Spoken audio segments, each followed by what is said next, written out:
ఈరోజు పచ్చి కొబ్బరికాయ దోర చింతకాయలు పులుసు పెడుతున్నాను. కావాల్సినవి కొబ్బరి చెక్క 6 చింతకాయలు, జీలకర్ర, కరివేపాకు, ఉల్లిపాయలు, పచ్చిమిరపకాయలు, సాల్ట్, కారం, పసుపు, నూనె. ముందు ఈ మిక్సీ చేసుకోవాలి.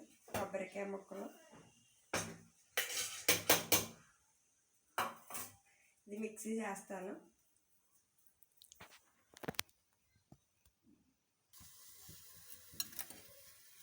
గిన్నె వేడెక్కిన తర్వాత ఆయిల్ పోసుకోవాలి.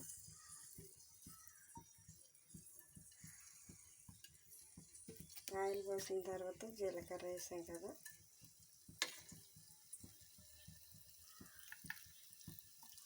జీలకర్ర వేసిన తర్వాత పచ్చిమిరపకాయ, ఉల్లిపాయలు బాగా వేగాలి. చాలా బాగుంటుంది కొబ్బరికాయ దోర చింతకాయ ములిసేసి పులుసు పెట్టుకుంటే super taste.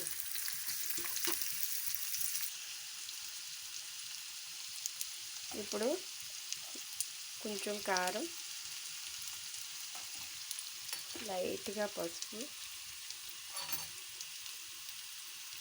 1 spoon salt,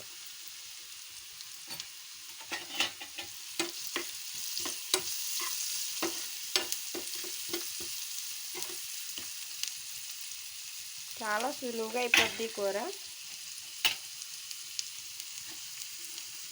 mixie ఆడిపెట్టుకున్న కొబ్బరి పాలు చూసారా,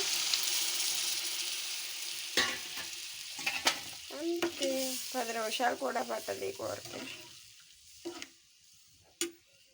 చింతకాయ దోర చింతకాయలు ఉలిసి పెట్టుకున్నాం కదా, ఈ ముక్కలు ఇందులో వేసేయడం.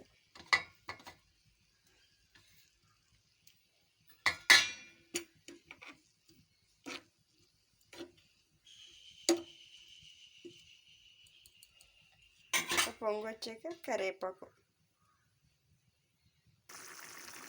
దోర చింతకాయ కొబ్బరికాయ పులుసు రెడీ అయిపోయింది. ఈ దోరగా ఉన్న చింతకాయ ఉడికి పేస్ట్ లాగా అయిపోతే చాలా బాగుంటుంది, పుల్ల పుల్లగా టేస్ట్.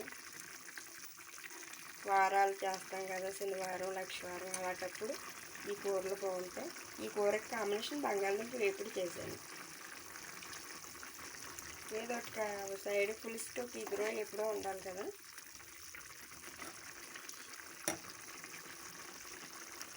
అంతే. మీరు కూడా మీ ఇంట్లో ట్రై చేసి చూడండి. కొబ్బరి చెక్కలు ఉంటాయి కదా మనకి, చెక్కేసి 2 చింతకాయలు వేస్తే కూర రెడీ. ఉడికిపోయింది. కరెక్ట్గా 10 నిమిషాలు పడుతుంది అంతే.